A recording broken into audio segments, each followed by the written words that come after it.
Eh bien salut tout le monde, c'est AZK, bienvenue pour ce DeFi Actu du 24 juin 2024, j'espère que vous allez bien. Pas mal de news pour aujourd'hui, et pour une fois, on commence par le prix du Bitcoin. J'aime pas trop lancer un DeFi Actu et vous montrer « Ah, le Bitcoin il monte » ou « Ah, le Bitcoin il baisse », blablabla. Mais aujourd'hui, c'est un petit peu plus spécial, on a quand même une assez grosse news qui est tombée. Bon, ça fait déjà depuis un bon moment que ça avance, que on sait que ça va pas tarder à arriver, et ça y est, il y a une notice qui est sortie de la part de Mongox. On sait quand commencera la distribution des paiements en Bitcoin et Bitcoin Cash. A priori, ce sera au mois de juillet. Donc c'est vraiment bientôt. Pour ceux qui n'ont pas du tout suivi l'affaire Mongox, je vais résumer très rapidement. C'est un des premiers exchanges qui a fait faillite. Je sais plus du tout quand c'était, mais il me semble que c'était autour de 2012. Donc il y a des gens qui avaient du Bitcoin à ce moment-là sur Mongox. Ils avaient acheté leur Bitcoin pour vraiment une poignée de dollars. Ça valait vraiment pas grand-chose le Bitcoin à cette époque. Aujourd'hui, il y a pas mal de gens qui ont des milliers, des dizaines de milliers, voire plus encore, hein, voire des millions bloqués sur Mongox aujourd'hui. Et ils vont pas récupérer le nombre exact de Bitcoin qu'ils avaient à l'époque. Je sais plus combien ils vont en récupérer exactement, mais même s'ils récupèrent 10% de ce qu'ils avaient à l'époque. Donc comme ça risque d'apporter un peu de pression vendeuse une fois que ces Bitcoins et ces Bitcoin Cash seront récupérés, je me demande s'il n'y avait pas d'autres cryptos d'ailleurs, eh ben on a le marché qui est en train de pricer ça. À mon avis, quand ça va vraiment arriver, quand les premiers paiements vont se faire du côté de Mongox, ça m'étonnerait qu'on ait un Bitcoin qui se fasse instantanément à moins 5%, juste avec le volume vendeur des gens qui vont pas garder leur Bitcoin. Je pense que c'est beaucoup d'anticipation de la part du marché. Après, je peux me planter, hein, peut-être que je vois pas qu'on est dans le bear market ou quoi que ce soit. Malgré qu'on soit dans un climat qui laisse penser vraiment à un bear market, on a aussi une news très positive qu'il y a eu sur Ethereum il y a pas très longtemps, le fait qu'il soit pas qualifié de security par la SEC. Ça a à peine fait pump le cours de l'Ether et toute la hausse, il l'a déjà reperdu depuis. Là, les news négatives, elles ont l'air d'être beaucoup plus impactantes. Donc c'est un petit peu ce qu'on retrouve en bear market, mais autour de ça, on a pas mal de choses qui me font dire que c'est difficile de qualifier qu'on est en bear market quand même. Et puis bon, il y a aussi des phases de retracement pendant les bull runs, mais là, c'est un peu violent je trouve, hein. C'est limite pire que en mai 2021 où on avait retracé assez violemment et où c'était très calme. Alors du côté du Bitcoin, bon, je voulais pas en parler tout de suite, mais bon, allez, on va l'aborder. On est à peu près à 20% de baisse depuis son ATH, ce qui est pas énorme honnêtement. Ethereum, je pense pas depuis son ATH, depuis le point haut qu'il a fait il y a pas très longtemps autour des 4000$. Pareil, il est sur la même amplitude, à peu près 20% de baisse. Honnêtement, c'est des retracements qu'on retrouve sur tous les bull runs, voire même plus d'habitude, donc c'est pas choquant. En fait, pourquoi ça a l'air aussi impactant cette baisse, c'est au niveau des alts. Au niveau des alts, faudrait peut-être comparer dans le passé, j'ai quand même la sensation qu'on est un peu sur des baisses records, il y a des secteurs qui prennent extrêmement cher, et d'ailleurs j'ai fait un petit tweet ce matin, parce que pour une fois il y a un truc qui change pas, quand les mêmes coins pump, on a un top de marché ou un top local de marché, hein. Je dis pas qu'on va repartir en bear market ou quoi que ce soit, mais vous voyez qu'on a bien retracé, et comme par hasard, c'était après la saison des mêmes coins. Voilà, on avait tous ces tokens d'airdrop qui étaient lancés, qui étaient valorisés à je sais pas combien de milliards, pas mal de gens étaient déçus, à côté de ça, on avait les mêmes coins qui en ont bien profité. Sauf que à chaque fois qu'on a les mêmes coins qui pump, on a toujours des retracements après, juste que cette fois-ci c'est un peu plus violent sur les alts que d'habitude, ou en tout cas c'est la sensation qu'on en a. C'est comme ça arrive. Après pour l'instant c'est difficile. Quand on va vraiment rentrer en bear market, ou si on est déjà rentré en bear market, on s'en rend pas compte, on s'en rend toujours compte après, rétrospectivement, on se dit « Ah oui, c'était passé ci, c'était passé ça, ensuite les cryptos elles ont baissé de temps ». Finalement, oui, ça se voyait qu'on était déjà en bear market, mais au moment où on est en train de vivre tout ça, on le sait pas. Ça, on s'en rend compte après. Pareil pour le bull run. Donc bon, si vous avez des convictions dans cet écosystème, gardez-les. Faites attention quand même à pas vous exposer à trop d'alts qui ont vécu plusieurs cycles ou alors qui sont tendance ultra hypées parce que malheureusement les tendances, les hypes, ça passe assez vite. Ça veut pas dire que ça va pas revenir ou quoi que ce soit. Mais bon, il y a pas mal de gens qui croyaient en certains alts. J'ai même pas d'exemple en tête en particulier, hein. Il y en a peut-être qui vont se sentir visés. Mais c'est toujours la même rengaine, la même chose, hein. Voilà, tout ne part pas à la hausse de manière continue jusqu'au ciel, jusqu'aux étoiles. Non, malheureusement, il faut être un peu plus pragmatique de temps en temps, avoir un peu les pieds sur terre. C'est pas aussi beau que ce que ça peut paraître. Et pour terminer un petit peu de parler de choses négatives, bon, je crois il y a 2-3 autres trucs négatifs aussi qu'on verra un petit peu après. J'ai essayé de faire une petite courbe en sinusoïde pour cette vidéo. On commence avec des news négatives, on monte avec des news positives, enfin limite neutre, on redescend avec des news négatives, voilà, j'ai essayé d'alterner un petit peu, je voulais pas non plus faire trop d'un coup. En tout cas, du côté des frais sur Ethereum, on est vraiment dans les points les plus bas qu'on a connus ces dernières années. Alors, regardez, ça c'était le bear market 2022-2023, on était extrêmement bas sur Ethereum. Après, attention, ce graphique, c'est le prix est en dollars, donc là, même si on est un petit peu plus haut qu'en 2022, bah, l'Ether, il valait pas le même prix en 2022, début 2023, donc à mon avis, on est sur des points qui sont aussi bas ou quasiment aussi bas qu'à ce moment-là du graphique. Voilà, faites attention quand même quand vous regardez ce genre de graphique. Là, on a des valeurs en dollars, mais on parle des frais sur Ethereum. Je pense que si on regarde la valeur en Ether et pas en dollars, malheureusement, j'ai pas possibilité de le faire sur ce site. Je pense que là, on est dans les points les plus bas actuellement, et ça, de toute façon, on le voit très bien. Ce dimanche, on a les frais qui sont tombés à 1 GWay sur Ethereum. Enfin, c'est quasiment historique, et hop, je réapparais d'ailleurs, c'est quasiment historique, je sais même pas si c'était arrivé en 2022-2023 pour vous dire, peut-être, probablement, honnêtement, mais il y a un truc qui est paradoxal, là je vous dis que les frais sont au plus bas, vous pensez systématiquement, je suis sûr que là, derrière l'écran, il y en a au moins la moitié d'entre vous, si ce n'est plus, qui se disent, si les frais sont plus faibles, il y a moins de transactions sur Ethereum. Eh ben, c'est complètement faux. Là, c'est le graphique des transactions sur Ethereum depuis le début. On voit qu'on est limite encore en hausse. Si je mets le graphique sur un an, c'est léger, mais ça monte. Il y a plus de transactions que typiquement en novembre 2023, en décembre 2023, où là, on commençait à repartir un petit peu sur quelque chose de haussier. Voilà, c'est assez curieux de voir les frais vraiment au plus bas sur Ethereum. C'est juste que là, les gens, ils ont pas envie de se presser pour faire leurs transactions. On n'est plus dans une phase d'euphorie, en fait. Quand il y a l'euphorie, les gens, ils sont prêts à payer 10 fois plus cher leurs transactions, 100 fois, 1000 fois plus cher parfois, parce que il faut la faire maintenant. Là, les gens, ils s'en fichent un petit peu, ils sont prêts à baisser un petit peu leur temps d'attente, et forcément, bah, si tout le monde est dans cet état d'esprit, ça peut faire descendre grandement les transactions sur Ethereum. Et évidemment, qui dit des frais plus bas, dit l'inflation qui revient sur Ethereum. Donc sur une semaine, on est inflationniste. Alors c'est pas l'inflation sur une semaine, c'est l'inflation que ça donnerait sur une année si ce rythme continuerait sur toutes les autres semaines de l'année. On serait à 0,5% d'inflation, ce qui est honnêtement faible. On n'est pas non plus sur des valeurs abusées. Je sais pas ce que ça pourrait être l'inflation maximale s'il y avait vraiment aucune transaction, aucun Ethereum de burn. Je pense qu'à terme, on n'aura pas un ETH dont le supply, la quantité va faire que baisser. À mon avis, on aura un ETH qui va fluctuer, c'est-à-dire qu'il y aura des périodes où le marché est un peu plus euphorique, donc on va burn des Ethers, ensuite des périodes où c'est un peu plus calme, et il y a des Ethers qui vont être imprimés. Voilà, je pense qu'on va trouver une sorte de valeur autour de laquelle on va tourner. En ce moment, ça a l'air d'être 120 millions d'Ethereum. Pourquoi pas, honnêtement, peut-être que ça va rester autour de cette valeur de 120 millions d'Ethers. Des fois, on sera un petit peu en dessous, un petit peu au-dessus. À mon avis, on va fluctuer autour d'une certaine valeur, parfois un peu plus, parfois un peu moins, voilà. Ça dépendra de l'activité du marché. Mais c'est ma petite théorie, tiens, dites-moi ce que vous en pensez en commentaire. Ethereum, est-ce qu'il va finir par être inflationniste à long terme ? Déflationniste, ou alors entre les deux qui va trouver une sorte de point d'équilibre. Je suis curieux de voir s'il y a des gens qui pensent comme moi. Ça du coup, moins 20% sur Bitcoin, on l'a passé, on n'est pas sur une énorme baisse, étonnamment, ça aussi on l'a passé. Petit teaser par rapport à une vidéo qui va sortir juste après celle-ci sur ma chaîne principale, donc si vous regardez là la vidéo d'actu quelques heures après, normalement ce sera sorti du côté de la chaîne principale. Ça va pas être une grosse vidéo, ça va être l'épisode 0 d'une nouvelle série où je vais tout simplement faire des paper wallets dedans. C'est quoi un paper wallet ? C'est un wallet où on va ajouter des cryptos dedans, mais je vais pas les acheter. En fait, on va juste simuler un portefeuille pour voir ce que ça donne. Et le but, c'est de faire quelque chose d'interactif. J'ai envie de faire une série où moi, je fais mon propre paper wallet avec mes convictions, etc. Je mets des actifs dedans et je laisse aussi la communauté faire leur paper wallet. Bon, après, évidemment, je serai obligé de quand même sélectionner quelques trucs. Ce sera un petit peu biaisé par ma personne, mais je vais essayer de faire les choses correctement. Et puis si c'est une mauvaise idée, tant pis, hein, il y aura 2-3 épisodes sur la série et on l'arrêtera. Je sais pas encore combien de temps durera la série, la fréquence des épisodes. J'hésite si je fais un épisode toutes les 2 semaines, tous les mois, si on tente sur une année, si on essaye de le faire plus longtemps. Honnêtement, on verra un petit peu comment ça va se goupiller. Bref, je vous en ai déjà dit assez, vous en saurez plus dans la vidéo sur la chaîne principale, donc AZK Crypto tout court, et pas AZK Crypto Degen.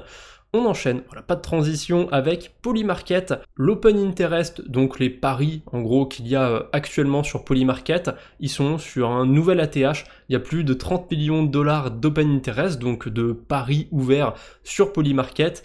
Forcément, là, sur 2024, on a des élections aux États-Unis. Polymarket, il y a énormément de paris qui se font autour de ces élections. On a aussi des trucs autour des airdrops, etc. Mais vraiment, le gros des paris, c'est sur les élections américaines. En 2020, on a eu un gros pic aussi sur Polymarket autour des paris.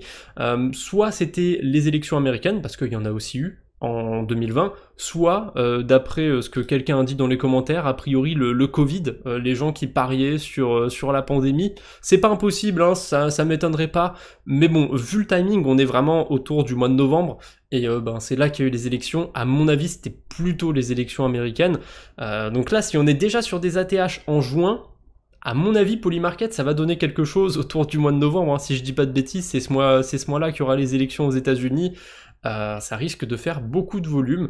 Voilà, Polymarket en plus, ils ont fait une levée de fonds il n'y a pas si longtemps, ils ont pas de token, mais bon, ils ont quand même une approche très Web 2, donc pour les farmers d'airdrop, je sais pas s'il y a un truc à jouer de ce côté-là. En tout cas, c'est quand même intéressant, Polymarket, j'aime bien la manière dont ça fonctionne. Si jamais ça vous tente, je pourrais en faire une vidéo aussi sur la chaîne principale. J'ai pas prévu de le faire, mais c'est vrai que c'est sympathique, Polymarket. Pas mal de gens en parlent, mais au final, il n'y a pas de tutoriel dessus, donc ça pourrait être intéressant de faire un tutoriel. Voilà, si ça vous intéresse, vous savez comment me le faire savoir. On a l'USDT qui ne sera plus supporté sur deux blockchains, Algorand et EOS. EOS, ouais, ça c'est pas terrible la DeFi qu'il y a sur cet écosystème, donc je comprends que Tether ne veuille plus être sur ces deux blockchains, puisque il ne doit pas y avoir trop d'intérêt pour Tether de garder leur stablecoin sur ces écosystèmes, hein, si ça fait très peu de volume, très peu de transferts, autant se consacrer à d'autres blockchains. Il n'y a pas très longtemps, ils se sont lancés sur Ton, sur Celo aussi, donc ils essayent plutôt de se positionner sur d'autres écosystèmes, je pense, et pour l'instant, le gros du volume, le gros de l'échange des USDT, c'est sur l'écosystème Tron. Il y a énormément d'échanges d'USDT sur Tron, et d'ailleurs, c'est un des plus gros cas d'activité sur la blockchain Tron, sur cet écosystème, parce que on le voit toujours dans le classement des blockchains avec le plus de volume ou le plus de transactions, mais en réalité, il y a quand même des choses qui se passent sur cet écosystème. Je pense qu'il y a pas mal de choses qui sont pipotées, mais c'est beaucoup utilisé pour transférer des USDT, parce que c'est une des blockchains sur lesquelles il y a beaucoup d'USDT qui sont émis déjà, qui ont été imprimés, et ça coûte bien moins cher qu'Ethereum pour déplacer des liquidités. Quoique, en ce moment, avec les frais qu'on a sur Ethereum, je pense que l'activité sur Tron, elle doit diminuer aussi, parce que les gens ont moins intérêt à utiliser Tron, s'ils peuvent utiliser Ethereum, je pense. Enfin voilà, c'était une petite parenthèse autour de l'USDT, et j'ai vu une autre news sur un stablecoin. On a l'USDC Bridgé qui arrive sur Bob, enfin qui est sur Bob, et a priori ils utilisent les standards de Circle. Je savais pas que Circle, ils avaient fait un standard pour les USDC bridgés. En gros, on a deux types d'USDC, ceux qui sont bridgés depuis une blockchain, généralement depuis Ethereum, et ceux qui sont natifs de Circle. Donc c'est Circle qui émettent l'USDC sur une blockchain. Souvent, on va retrouver l'USDC.E, celui qui est bridgé, et l'USDC normal sur une même blockchain. Sur Optimism, sur Arbitrum, sur Polygon, sur ZkSync, sur plein d'écosystèmes, on a deux versions de l'USDC, et forcément c'est chiant de retrouver deux versions de l'USDC. Donc il y a quelques mois, j'étais complètement passé à côté, ou alors j'ai peut-être juste oublié, ils ont fait un standard sur le bridge de l'USDC, et je suppose que ça peut permettre d'éviter de se retrouver avec deux versions de l'USDC à l'avenir. Si Circle ils veulent émettre leur propre USDC sur Bob, ils n'auront pas besoin de faire une deuxième version de l'USDC, puisque celui qui est bridgé, il correspondra déjà au standard de Circle, donc ils pourront tout simplement l'accepter. Pour l'instant, ça ne veut pas dire que pour ceux qui ont des USDC sur Bob, ils vont pouvoir les donner à Circle, récupérer des dollars derrière, c'est pas supporté par Circle, mais c'est conforme au standard. Voilà, j'ai appris ça aujourd'hui, donc j'avais envie de le partager.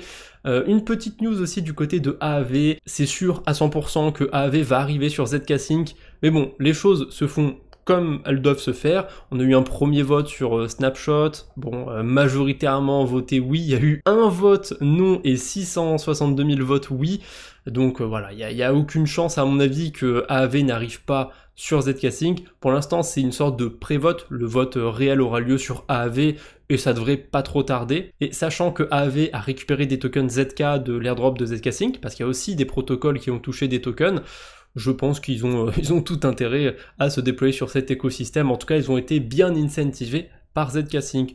Donc voilà, c'est plus qu'une question d'attente pour AAV. En attendant, on a quand même des protocoles qui existent sur cet écosystème et a priori Reactor Fusion va lister demain le token ZK.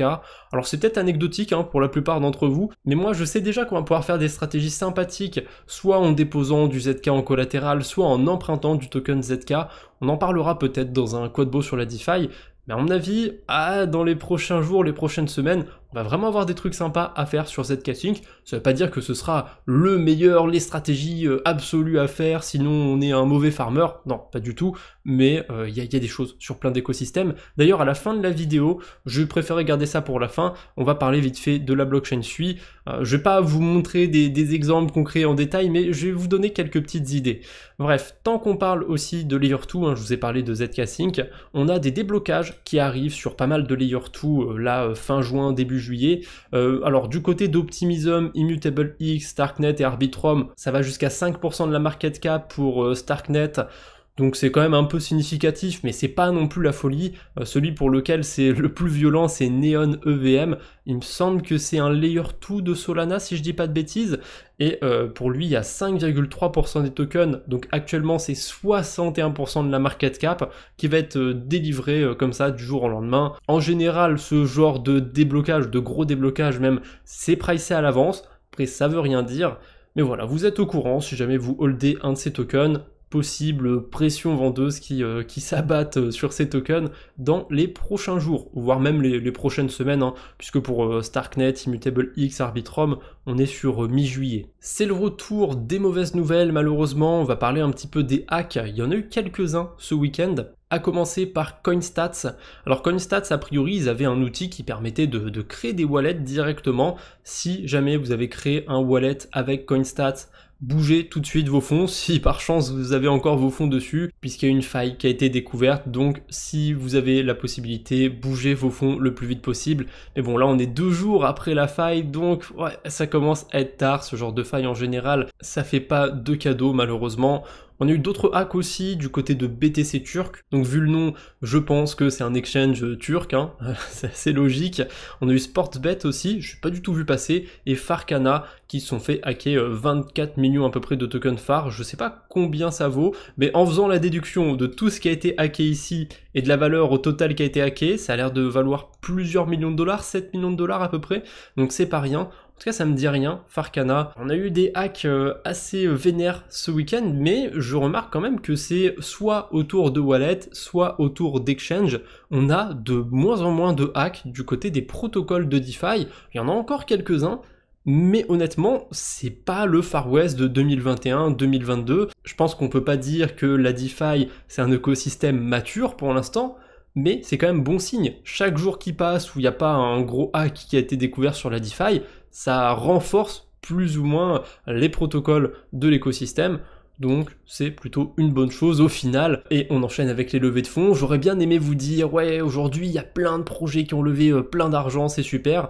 Mais non, là, le mois de juin, pour l'instant, c'est le mois avec le moins d'argent levé sur 2024. C'est pas encore fini, il reste une petite semaine. Peut-être qu'il va y avoir de l'emballement sur la fin du mois. Mais pour l'instant, c'est vraiment pas terrible. Là, la source, c'est DeFi Lama, donc peut-être qu'il y a quelques levées où ils sont trompés sur les données, ou quelques levées qu'ils ont oubliées pour juin, c'est possible. Mais bon, je pense que la tendance, c'est quand même ça. Là, je fais les DeFi Actu assez régulièrement. Je peux vous dire que il n'y a pas grand-chose qui sort. Je regarde beaucoup les levées de fonds. Là, ça va. C'est pas encore la catastrophe. Si on dézoome un peu, on n'est pas sur les niveaux les plus hauts du marché. Mais ça va, ça va. Honnêtement, c'est pas si horrible que ça. Après, on est quand même en dessous des niveaux de 2017-2018. Pour vous dire, on est quand même assez bas pour l'instant sur les levées de fonds. Et d'ailleurs, on voit que les investisseurs, ils ont rarement le flair. En général, ils continuent à lever beaucoup d'argent après les tops de marché.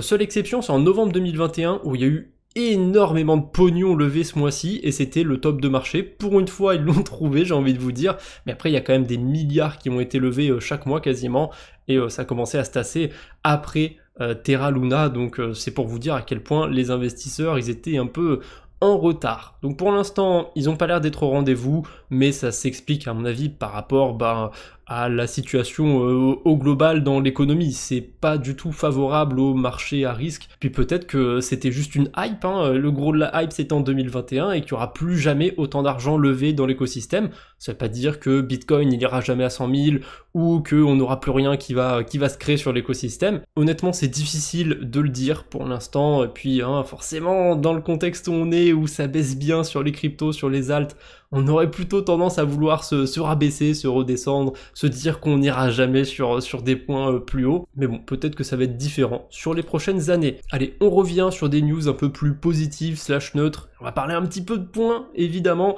Scroll qui élargit un petit peu son système à points. Alors ils avaient déjà montré hein, sur leur site qu'ils allaient s'élargir sur d'autres protocoles, mais là ça y est, ils l'ont annoncé, et il y a encore d'autres icônes, d'autres protocoles qui vont être ajoutés au fur et à mesure. Mais pour l'instant, si vous avez des fonds sur Tranchess, Layerbank, Cog Finance ou Pencils Protocol, vous voyez pas encore vos points, mais ça devrait pas trop tarder. Et si jamais vous utilisez déjà, il y a quoi? Il y a AAV, Nuri et Ambient, je crois, sur Scroll. Si vous utilisez un de ces trois protocoles, ça vous rapporte des points. La manière dont ça fonctionne, leur système à points sur Scroll, ça me fait quand même penser à quelque chose de très linéaire. En gros, plus vous allez déposer d'argent et plus ça va durer, plus vous allez avoir de points. Et les airdrops linéaires, faut pas trop en attendre grand chose de cela. Donc on verra bien ce que ça va donner du côté de Scroll. À mon avis, il y a des choses sympas à farmer, mais n'allez pas farmer juste pour l'airdrop de Scroll, essayez d'aller trouver des choses intéressantes à faire sur l'écosystème, parce que ça m'étonnerait qu'il soit si intéressant que ça. On a Rabi qui va bientôt déjà clôturer sa saison 2, ça se termine le 30 juin. Si jamais vous n'avez pas réclamé vos points, vous aurez le petit bouton ici qui sera en bleu. Moi, vous voyez qu'il est pas en bleu, donc ça veut dire que j'ai déjà réclamé mes points, ou que j'ai pas de points, mais bon, en l'occurrence, j'ai déjà réclamé mes points. On verra bien ce que ça va donner, ce petit système à points. Pour l'instant, la saison 1, ça a rien donné jusqu'ici. Est-ce que là, le token va arriver ? Voilà, ça coûte rien d'aller réclamer ses points. Assez curieux, honnêtement, ce système, enfin cette saison 2 sur Rabi, mais bon, on verra ce que ça va donner. De toute façon, moi je prends les points qu'il me donne, je cherche pas à le farmer ou quoi que ce soit. C'est un bon wallet, je l'utilise, mais c'est tout. Un autre protocole qui m'a étonné, et vous allez voir, c'est pas le seul, c'est Revert Finance. Revert Finance, j'en ai parlé il y a à peine un mois, parce que j'étais revenu sur des airdrops, enfin des projets sur lesquels je spéculais sur un airdrop, mais j'avais spéculé dessus il y a plus d'un an.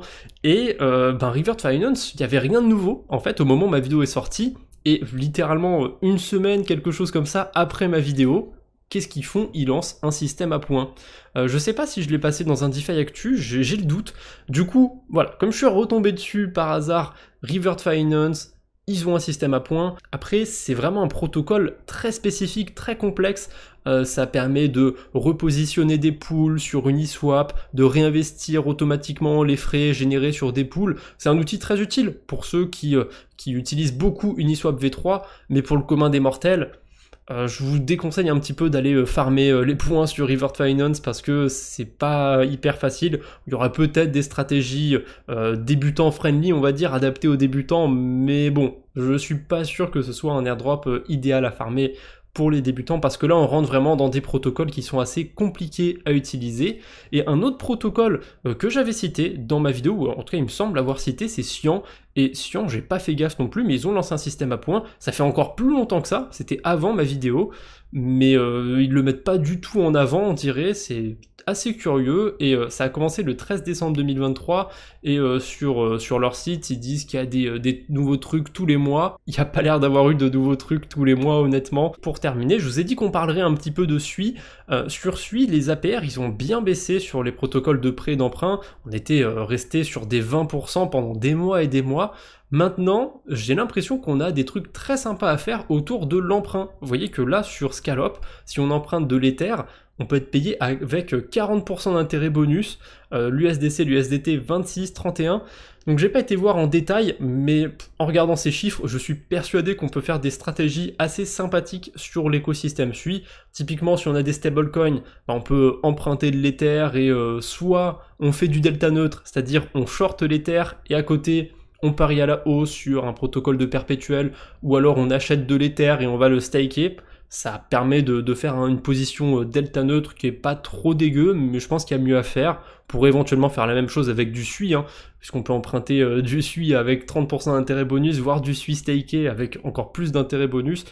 Bref, si jamais je vous fais un code beau sur la DeFi, je vous ferai une petite parenthèse sur SUI, je pense. À mon avis, il y a des stratégies très sympathiques à faire à base d'emprunt.